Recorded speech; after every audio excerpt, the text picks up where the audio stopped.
Friends, welcome to my YouTube channel Manisha's biochem classes. आज की इस वीडियो में हम लोग डिस्कस करेंगे about allotropes of carbon, which is a sub topic of our chapter carbon and its compound, class 10 CBSE board. Allotropes of carbon, इसे समझने के पहले हम लोगों के लिए ये जानना जरूरी है कि what is the meaning of allotropes. Allotrope किसे कहते हैं, एलोट्रॉफी क्या होता है। एक्चुअली नेचर में कुछ ऐसे एलिमेंट्स होते हैं जो कि डिफरेंट फिजिकल फॉर्म में एग्जिस्ट करते हैं। अब जैसे कार्बन की बात ले लेते हैं हम लोग, क्योंकि हम लोग पढ़ रहे हैं कार्बन एंड इट्स कंपाउंड। तो कार्बन नेचर में मौजूद रहते हैं। वैसे तो कार्बन बहुत सारे फॉर्म में नेचर में मौजूद रहते हैं इन the form of various compounds, but यदि हम लोग फ्री कार्बन की बात करें, फ्री कार्बन इट मीन्स वैसे कार्बन जो कि कंपाउंड के फॉर्म में एग्जिस्ट नहीं करते हैं, सिर्फ और सिर्फ कार्बन के फॉर्म में वो नेचर में एग्जिस्ट है। Is that clear? तो यदि हम लोग फ्री कार्बन की बात करें तो नेचर में ये फ्री कार्बन 3 फॉर्म में एग्जिस्ट करते हैं, डायमंड, ग्रेफाइट एंड बकमिंस्टर फुलरेंस। ये तीनों फॉर्म जो होते हैं उनका फिजिकल स्टेटस यानी फिजिकल फॉर्म उनका डिफरेंट होता है, और चूंकि वो कार्बन के ही बने हुए हैं तो नेचुरली वो सिर्फ कार्बन है, तो उनकी केमिकल प्रॉपर्टी किससे मिलेगी? कार्बन से मिलेगी। तो इस तरह के एलिमेंट्स या इस तरह का फॉर्म जो नेचर में मौजूद हो, जो एक ही तरह के एलिमेंट यानी एक ही तरह इट मीन्स एक एलिमेंट से बना हो और जिसका फिजिकल फॉर्म डिफरेंट हो, उसे हम लोग कहते हैं allotrope. And एलोट्रॉफी is the phenomenon by which an element exist in nature in a different physical form. I think आप लोगों का एलोट्रॉप्स वाला टर्म क्लियर हो गया होगा। तो हम लोगों को यहाँ पर पढ़ना है allotropes of carbon. Allotropes of carbon it means carbon nature में मौजूद होते हैं इन डिफरेंट फिजिकल फॉर्म, और 3 एलोट्रॉप्स ऑफ कार्बन पाए जाते हैं नेचर में। One is diamond, second one is graphite and third one is buckminster fullerenes, जिसे बकी बॉल्स भी हम लोग कहते हैं।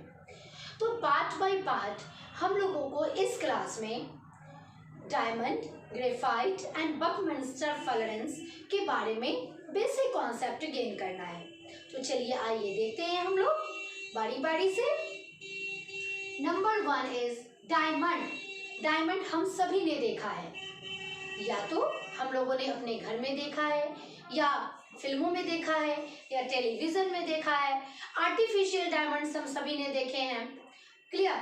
तो ये जो आर्टिफिशियल डायमंड्स हुआ, it is not actually diamond, वो प्लास्टिक्स के बने हुए होते हैं, बट जो नेचुरल डायमंड होता है काफी कॉस्टली होता है ये डायमंड, है ना। तो ये जो डायमंड होता है कैसा रहता है, सॉलिड, लिक्विड या gas? Yes, it is solid. और यहाँ जो फिजिकल फॉर्म की मैं बात कर रही हूँ, तो यहाँ तीनों के तीनों फॉर्म सॉलिड हैं, बट सॉलिड में भी उनका जो फिजिकल प्रॉपर्टीज है वो डिफरेंट है। ऐसा नहीं है कि एक सॉलिड है तो दूसरा लिक्विड है और तीसरा गैस है। यहाँ डिफरेंट स्टेट्स की बात नहीं की जा रही है, उनकी फिजिकल प्रॉपर्टीज अलग अलग होती है। क्लियर? तो डायमंड कैसा होता है, सॉलिड। ट्रांसपेरेंसी के फॉर्म में डायमंड कैसा होता है, ट्रांसपेरेंट। ये हम सभी ने देखा है, वो ट्रांसपेरेंट होता है। And diamond has billions extraordinary billions होता है उनमें। बिलियंस इट मीन्स चमक, बहुत ज्यादा वो चमकीला होता है। और ये इतना ज्यादा चमकीला क्यों होता है? आपने देखा है कि डायमंड जो होता है वो कलरलेस ट्रांसपेरेंट होता है, साथ में वो पत्थर के अंदर से, इट मीन्स की मिट्टी की खुदाई यानी कोल का जब खुदाई की जा रही थी, कोल को निकाला जाता है, वहां से डायमंड मिलता है। वैसे आजकल आर्टिफिशियली भी वो कंडीशंस यानी प्रेशर एंड टेम्परेचर को डाल करके और डायमंड्स बनाया भी जाने लगा है। तो डायमंड जो अंदर से निकलता है नेचुरल डायमंड, उसकी कटिंग की जाती है और कटिंग करने के कारण उसके अंदर टोटल इंटरनल रिफ्लेक्शन, रिफ्लेक्शन आप लोगों ने फिजिक्स में पढ़ा है रिफ्लेक्शन का टॉपिक, तो यहाँ पर टोटल इंटरनल रिफ्लेक्शन होता है और इस वजह से डायमंड के अंदर से वो चमक आती है। Artificial diamond and natural diamond को पता लगाने का तरीका यही है कि जो आर्टिफिशियल डायमंड मार्केट में मिलेंगे ना, उसके ऊपर जब लाइट आएगा, लेट अस सपोज मैंने यहाँ 2 डायमंड ले रखा है, एक आर्टिफिशियल है और एक नेचुरल है, और दोनों हमें पता लगाना है। ये आउट ऑफ स्टडी है, ये पढ़ाई में आप लोगों को नहीं पढ़ना है, ऐसे ही मैं बता रही हूँ, क्लियर। तो ये कैसे पता लगाया जाएगा कि कौन नेचुरल है कौन आर्टिफिशियल, क्योंकि दोनों का लुक सेम है, शेप सेम है, सब कुछ सेम है, क्लियर। पता लगाने का बेटा बिल्कुल आसान तरीका यही होता है कि रिफ्लेक्शन ऑफ लाइट, यानी लाइट जब उसके ऊपर जाता है तो जो आर्टिफिशियल डायमंड है, जिसे एडी हम लोग कहते हैं, एडी का नाम आप लोगों ने सुना होगा, एडी के ऑर्नामेंट्स आर्टिफिशियल भी मिलते हैं मार्केट में, बहुत सारे मिलते हैं। तो एडी यानी आर्टिफिशियल डायमंड में जब लाइट पड़ेगा ना, तो ये रिफ्लेक्ट तो भाई हर कोई करने वाला है, तो ये सुपरफिशियल रिफ्लेक्शन ऑफ लाइट करेगा, जो आप लोगों ने फिजिक्स में पढ़ा है। हालांकि इंटरनल रिफ्लेक्शन भी फिजिक्स का ही टॉपिक है, बट जो नेचुरल डायमंड है, ओरिजिनल डायमंड है, वो क्या करेगा, वो रिफ्लेक्शन ऑफ लाइट आर्टिफिशियल और सुपरफिशियल तो करेगा ही, बट जैसे ही लाइट, चूंकि ये ट्रांसपेरेंट होता है ना, ट्रांसपेरेंट तो ये भी होता है, बट जैसे ये अंदर जाता है तो ये it doesn't show any internal reflection, but इसमें जब लाइट इसके अंदर जाएगा, बिकॉज इट इज ट्रांसपेरेंट, तो इसके अंदर, इसके कटिंग के कारण इसके अंदर में ही इंटरनल रिफ्लेक्शन होना शुरू हो जाएगा, और इस वजह से जो ओरिजिनल डायमंड होता है उसके अंदर से चमक आती है, बाहर से चमक नहीं आती। कहा जाता है ना, हर चमकदार चीज सोना नहीं होती, बिल्कुल वही बात है कि जो भी डायमंड जैसा दिखे वो डायमंड नहीं होता। हीरा, हीरा तो जैसे आप सब हैं जो लोग पढ़ रहे हैं मन लगाकर ना, तो ये ट्रांसपेरेंट होता है, कलरलेस होता है, इसमें एक्स्ट्रा ऑर्डिनरी ब्रिलियंस होता है। क्यों होता है? Due to complete internal reflection, and it is the known hardest substance in the nature. Nature का सबसे हार्डेस्ट सब्सटेंस कौन है? ये डायमंड है, क्योंकि ये काफी रिजिड स्ट्रक्चर होता है और ये होता है good conductor of electricity. No, it is bad conductor of electricity. तो ये बैड कंडक्टर क्यों है, ये हार्डेस्ट सब्सटेंस क्यों है, ये सारा कुछ हम लोगों को पता चलेगा इसके स्ट्रक्चर से। तो थोड़ा सा हम लोग इसके स्ट्रक्चर के बारे में भी पढ़ लें। स्ट्रक्चर, अब स्ट्रक्चर इट मीन्स डायमंड किस चीज से बना हुआ है? डायमंड बना हुआ है सिर्फ और सिर्फ कार्बन से।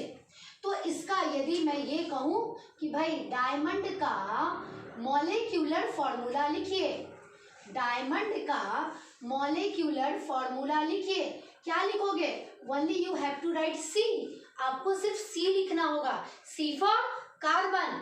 आपको वहां पर जैसे हम लोग मॉलिक्यूलर फॉर्मूला हम लोगों ने C6 and something, you don't have to write anything because diamond is consist of only carbon, और इसमें कार्बन की संख्या कोई फिक्स नहीं होती है बेटा, कितनी भी हो सकती है, ठीक है, 100 भी हो सकती है, मिलियंस भी हो सकती है, बिलियंस भी हो सकती है। It depends upon the size of diamond. Diamond कितना बड़ा है उस पर डिपेंड करता है कि हमारे कार्बन एटम उसमें कितने मौजूद हैं। तो इसलिए अगर कोई टीचर आपसे ये पूछे कि write the molecular formula of diamond, then you have to write only C, क्योंकि आपका इसमें कार्बन की संख्या कोई फिक्स नहीं है, न ही कोई दूसरा एलिमेंट इसके साथ है, यानी इसने कोई कंपाउंड नहीं बना रखा है। Is that clear? इस डायग्राम में मैंने जो ये डॉट दिखाया है, ये डॉट दिखाया है कार्बन के लिए, सुविधा रहे समझने और समझाने में, इसलिए ये बनाया जाता है।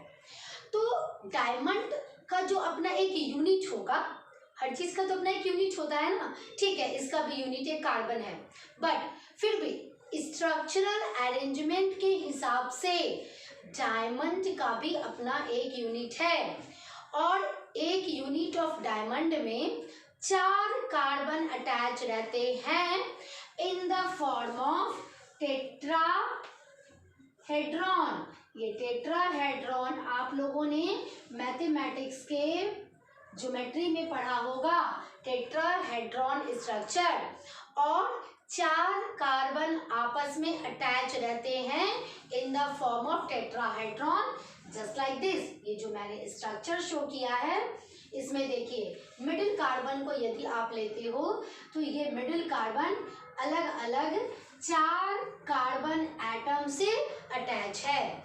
वैसे ही डायमंड में जितने भी कार्बन होंगे, मान लिया 1 बिलियन कार्बन है, तो ये सारे के सारे जो भी कार्बन है उनका हर एक कार्बन एटम अटैच्ड है अलग अलग 4 कार्बन से। Is that clear? तो हर कार्बन यानी ये वाला भी कार्बन अपने 4 कार्बन से अटैच होगा, जिसमें से इसमें से एक ये इससे अटैच है, ये वाला भी कार्बन 4 से अटैच होगा, ये वाला भी कार्बन 4 से अटैच होगा, ये वाला भी कार्बन, यानी डायमंड में जितने भी कार्बन है उसमें हर एक कार्बन 4 कार्बन से अटैच्ड है by covalent bond, single covalent bond के द्वारा। ना इस टेट्राहेड्रॉन स्ट्रक्चर में 2 कार्बन एटम के बीच में जो बॉन्ड लेंथ होता है, बॉन्ड लेंथ यानी 2 कार्बन एटम के बीच का उसके जो न्यूक्लियस होता है उन दोनों के बीच का डिस्टेंस क्या है? 1.54 angstrom. Angstrom is equal to 10 to the power -10 metre, ये एंगस्ट्रॉम का यूनिट होता है। अब सोचिए कितना छोटा है ये, ठीक है। तो डायमंड में 2 कार्बन एटम के बीच का जो डिस्टेंस है वो होता है 1.54 एंगस्ट्रॉम, और बॉन्ड एंगल यानी कि 2 एटम आपस में जुटे हुए हैं तो इनके बीच में कुछ तो एंगल बन रहा है ना। 2 कार्बन या 3 कार्बन जो आपस में जुटे हुए हैं इनके बीच में कोई तो एंगल बनेगा, तो हर एक कार्बन के बीच का जो बॉन्ड एंगल होगा वो होगा 109.5 डिग्री, ये इसका बॉन्ड एंगल होता है। अब ये टेट्राहेड्रॉन है, तो देखिए किस तरह से ये टेट्राहेड्रॉन बना रहा है। मैं इन सारे डिजिट्स को इरेज कर दूं ताकि आप लोगों को कंफ्यूजन ना हो टेट्राहेड्रॉन के स्ट्रक्चर को समझने के लिए। देखिए सारे कार्बन आपस में एक टेट्राहेड्रॉन के फॉर्म में जुटे हुए हैं।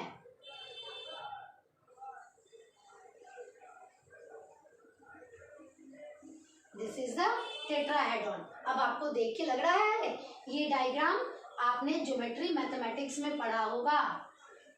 This is the tetrahedron. देखिए इसमें कितने फेसेस हैं? 1, एक इस साइड वाला फेस, दिस वन, अब दिखा, दूसरा इस साइड वाला फेस, तीसरा नीचे बेस, पीछे 2 फेसेस हैं। इस तरह के स्ट्रक्चर को जहां ट्रायंगुलर 4 फेसेस वर्टिकली लगे रहते हैं और एक हमारा क्वाड्रिलैटरल फॉर्म में एक बेस होता है, इस स्ट्रक्चर को हम लोग टेट्राहेड्रॉन कहते हैं। ये आप लोगों ने मैथमेटिक्स में पढ़ा है। तो डायमंड का जो बेसिक यूनिट है उसमें 4 कार्बन एटम टेट्राहेड्रॉन के फॉर्म में जुड़े रहते हैं, जिनमें 2 कार्बन एटम के बीच का जो लेंथ है 1.54 एंगस्ट्रॉम, और इन दोनों के बीच का जो एंगल होता है, कोवैलेंट बॉन्ड का जो एंगल होता है वो होता है 109.5 डिग्री। क्लियर? अब इसमें एक कार्बन 4 कार्बन एटम से जुड़े हैं, तो ये तो मैंने एक यूनिट बताया था ना, ये तो एक यूनिट था, ठीक है। इसमें मान लिया कि मैंने कहा कि आप इस कार्बन पर ध्यान दो, वैसे ये भी तो टेट्राहेड्रॉन बना रहा होगा। Is that clear? समझ में आ रहा है किस तरह से अटैच रहता है? उसी प्रकार से ये इसके ऊपर भी तो किसी ने टेट्राहेड्रॉन बनाया होगा। क्लियर? से कार्बन कार्बन कार्बन कार्बन आपस में जुटे हुए रहते हैं, बहुत सारे कार्बन होते हैं, क्लियर, जिससे काउंट करना बहुत ही मुश्किल हो जाता है। तो सारे कार्बन, हर एक कार्बन क्या होता है कि वो 4 कार्बन एटम से जुटे हुए रहते हैं। अब it is bad conductor of electricity. अगर बात की जाए डायमंड की, it is bad conductor of electricity. क्यों होता है? इलेक्ट्रिसिटी चैप्टर में आपने पढ़ा होगा कि जब तक फ्री इलेक्ट्रॉन्स ना रहे, यानी जब तक इलेक्ट्रॉन्स का फ्लो ना हो, तब तक क्या इलेक्ट्रिसिटी कंडक्ट होगा? नहीं होगा। तो कभी भी इलेक्ट्रिसिटी को कंडक्ट करवाने के लिए फ्री इलेक्ट्रॉन्स का होना जरूरी है ना। अब एक कार्बन में कितने वैलेंस इलेक्ट्रॉन? 4 valence electron. और जब ये चारों वैलेंस इलेक्ट्रॉन बॉन्ड बना लेंगे दूसरे कार्बन एटम के साथ, जैसे यहाँ इस कार्बन एटम ने बनाया, इसके पास 4 इलेक्ट्रॉन, उसने अलग अलग 4 इलेक्ट्रॉन कार्बन के साथ बॉन्ड बना लिया, तो क्या इस कार्बन के पास फ्री इलेक्ट्रॉन बचा? नहीं बचा ना, नो फ्री इलेक्ट्रॉन। और मैंने क्या कहा कि डायमंड में जितने भी कार्बन हैं वो सारे के सारे कार्बन अलग अलग 4 कार्बन एटम से कोवेलेंटली बॉन्डेड रहते हैं। Covalent bond is a very strong bond. इस वजह से क्या होता है कि उनके पास कोई भी फ्री इलेक्ट्रॉन नहीं बचता। तो जब फ्री इलेक्ट्रॉन ही नहीं रहेगा तो क्या होगा? क्या वो गुड कंडक्टर होंगे? नहीं, वो बैड कंडक्टर ऑफ इलेक्ट्रिसिटी ही होंगे। That's why diamond is bad conductor of electricity. ये हार्डेस्ट क्यों होता है? क्योंकि इसमें जितने भी कार्बन एटम हैं काफी रिजिडली एक दूसरे से बॉन्डेड रहते हैं by covalent bond, and these are the special feature of diamond. I think आप लोगों का ये डायमंड टॉपिक क्लियर हो गया होगा। Now second allotropes of carbon is graphite. Graphite हम सभी ने देखा है, हम सभी के पास मौजूद है, हर घर में वो रहता है। क्या? पेंसिल। पेंसिल हम सभी के पास होता है, एंड पेंसिल का जो लीड होता है, पेंसिल आप सभी के पास है, और पेंसिल का जो लीड होता है, this is consist of graphite. तब आप ये पता लगाइए कि diamond is the hardest substance, उसकी तुलना में क्या ग्रेफाइट हार्ड है? नहीं है ना, क्योंकि वो टूटता है। वो जब हम लोग लिखते हैं उसे, तो वो लेयर बाय लेयर लिखाता है। क्यों लिखाता है? क्यों वो इतना हार्ड नहीं है? Why it is softer than diamond? इसके बारे में हम लोग जानेंगे। ग्रेफाइट ग्रे कलर का सब्सटेंस है। मैंने इसकी प्रॉपर्टी इसलिए नहीं लिखी क्योंकि आप लोग डेली यूज करते हैं पेंसिल को एंड ग्रेफाइट को। ग्रेफाइट किस कलर का होता है? ग्रे कलर का होता है। ये अलग बात है कि जो कलर पेंसिल है तो उसमें कलर डाले रहते हैं, मैं कलर पेंसिल की बात नहीं कर रही हूँ, मैं एक नेचुरल जनरल पेंसिल जो हम लोग यूज करते हैं उसकी बात कर रही हूँ। तो ग्रेफाइट ग्रे कलर का है। किस चीज का बना हुआ है?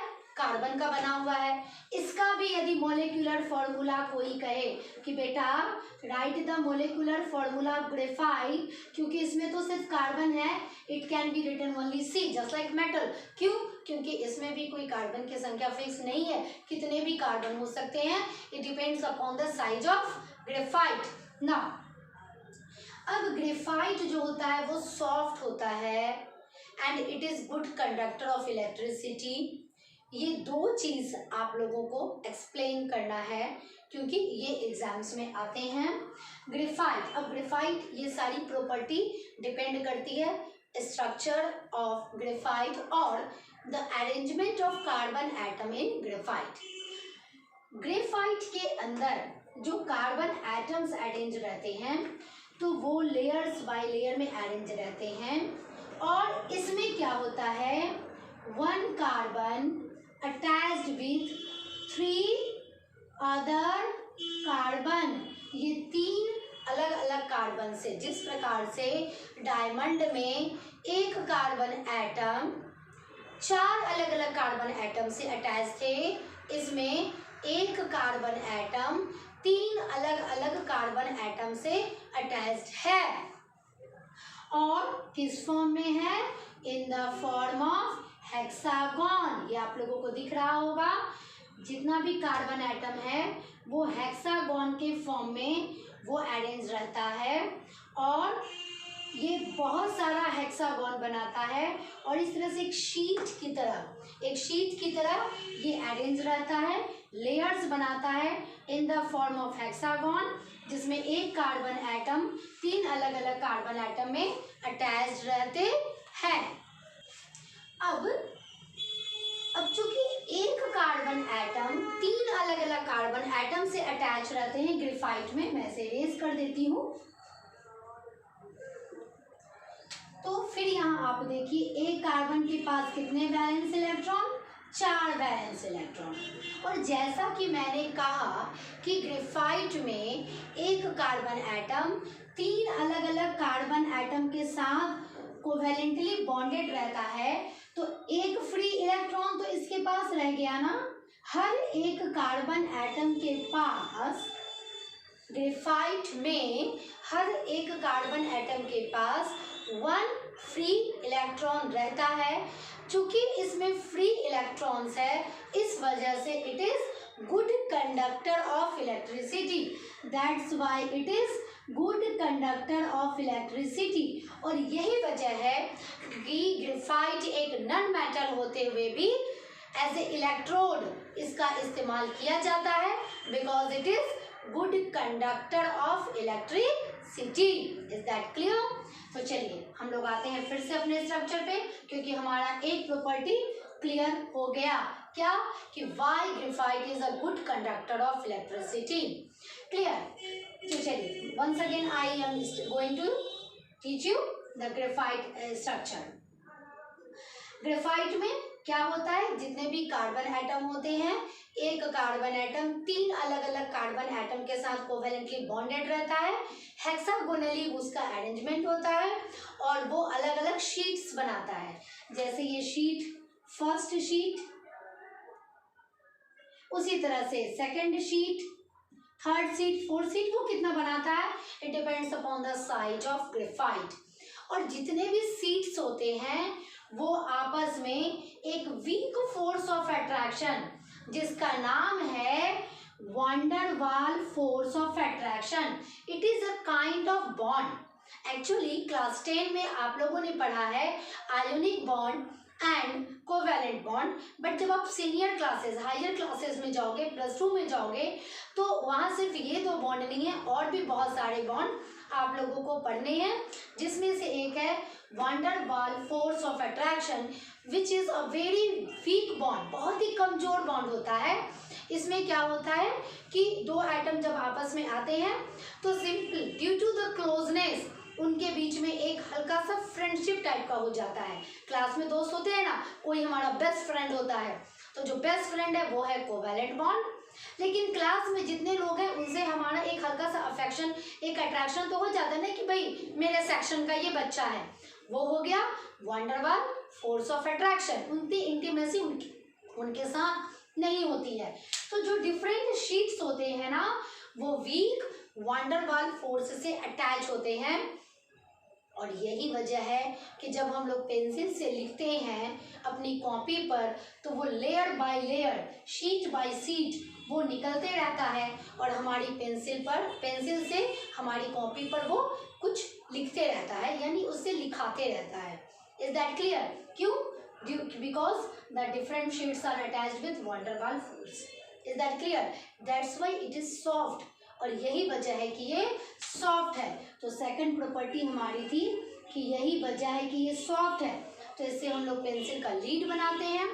ये काफ़ी स्मूथ भी होता है, क्योंकि ये वैन वाल फोर्स काफ़ी कमज़ोर होता है, तो वो इस वजह से वो काफ़ी स्मूथ होता है। सारे लेयर्स अलग अलग हो सकते हैं, इसलिए इसे लुब्रिकेंट की तरह भी यूज़ किया जाता है इंडस्ट्रीज वगैरह में। ना। तो अब इसमें जो कोवेलेंट बॉन्ड का जो बॉन्ड लेंथ है वो है 1.54 एंगस्ट्रॉम। अब तो बॉन्ड लेंथ आप लोगों का क्लियर है, दो कार्बन एटम के न्यूक्लियस के बीच का डिस्टेंस जब वो कोवेलेंटली बॉन्डेड है। लेकिन वहीं जो वंडर वाल फोर्स का हमारा लेंथ है वो है 3.35 एंगस्ट्रॉम। डिस्टेंस भी इसमें ज़्यादा है और इसलिए डिस्टेंस ज़्यादा होने के कारण इन दोनों के बीच में कोवेलेंट बॉन्ड नहीं बन पाता है। यदि डिस्टेंस कम होता तो इसके बीच में भी बॉन्ड कोवेलेंट बॉन्ड बन जाता, तो फिर इसके पास कोई फ्री इलेक्ट्रॉन नहीं बचता और ये भी गुड कंडक्टर ऑफ इलेक्ट्रिसिटी नहीं हो सकता था। तो इस तरह से आप लोगों का डायमंड एंड ग्रेफाइट ये दोनों क्लियर हुआ। इन दोनों के बीच में क्या डिफरेंसेस है ये भी क्लियर हो गया होगा। स्ट्रक्चरली इसमें एक कार्बन एटम 4 कार्बन एटम से अटैच है, इसमें एक कार्बन एटम 3 कार्बन एटम से अटैच है। ये इसमें एक यूनिट है वो टेट्राहेड्रॉन के फॉर्म में अटैच है, इसमें हेक्सागोन के फॉर्म में अटैच है। इसमें रिजिड स्ट्रक्चर है बट इसमें शीट फॉर्म में स्ट्रक्चर है जो कि weak van der Waals force of attraction से वो अटैच्ड है। It is bad conductor of electricity, it is good conductor of electricity, it is hard, it is soft. इस तरह से हम लोगों का डिफरेंशिएशन भी क्लियर हो गया। Now last one is allotrope of carbon which is known as buckyballs. Buckyballs जिसका पूरा नाम है बकमिंस्टर फलरेंस। एक्चुअली ये जो हम लोगों का एलोट्रॉप मिला इसका बहुत ज़्यादा यूज़ अभी तक हम लोगों को पता नहीं चला है। सिर्फ इतना है कि it is an allotrope of carbon और इसे खोजने वाले जो साइंटिस्ट हैं उनका नाम है बकमिंस्टर फलर। और ये जो बकमिंस्टर फलर ये जो साइंटिस्ट थे उन्होंने डिज़ाइन किया था एक डोम शेप्ड स्ट्रक्चर। उन्होंने एक इंटरनेशनल हॉल बनवाया था डोम शेप्ड इन लंदन। और चूंकि जब ये बकीबॉल्स हम लोगों को मिला इन फ्यूचर तो उसका भी shape just like football. Football आप सभी ने देखा होगा, मैंने डायग्राम भी बना रखा है। फुटबॉल ऐसा ही तो दिखता है, जिस तरह से फुटबॉल दिखता है 100% उसी तरह से बकमिंस्टर फलरेंस में अरेंजमेंट होता है कार्बन एटम का। कभी भी आप फुटबॉल ले करके देखना, अभी तक आपने ध्यान यदि नहीं दिया होगा तो अब ध्यान देना कि वो अरेंज रहता है in the form of some pentagon and some hexagon. Hexagon and pentagon के फॉर्म में ये अरेंज रहता है। और इसके अरेंजमेंट में यानी बकीबॉल्स में कितने पेंटागन है कितने हेक्सागन हैं, तो 20 हेक्सागन है एंड 12 पेंटागन होते हैं। It is very important question कि बकीबॉल्स यानी buckminster fullerenes which is an allotrope of carbon, उसमें जो कार्बन का अरेंजमेंट है वो है in the form of hexagon and pentagon. तो what is the number of hexagon in it, it is 20 and what is the number of pentagon in it, it is 12। ये आपको ध्यान में रखना है। साथ में ये इस तरह से अरेंज होते हैं, कुछ मैं इसका और डिटेल बता रही हूँ। जितने भी वर्टिसेस हैं, कोई सा भी आप डायग्राम ले लो, कार्बन कंपाउंड में मैंने हर जगह बताया है कि जो भी वर्टिसेस आपको नजर आते हैं उस सब में कार्बन मौजूद है। तो इसमें जो भी वर्टिसेस है दिस वन, ये किस चीज से है, ये कार्बन। तो इस तरह से कार्बन एटम इसमें अटैच है। एक मैंने यहाँ पेंटागन बनाया, उसी तरह से फिर ये और हेक्सागन के द्वारा अटैच रहेगा एंड अल्टरनेटली हेक्सागन इसमें रहेगा। और इस तरह से अल्टरनेट हेक्सागन एंड पेंटागन के द्वारा ये पूरा का पूरा हमारा बकमिंस्टर फलरेंस क्लियर हुआ।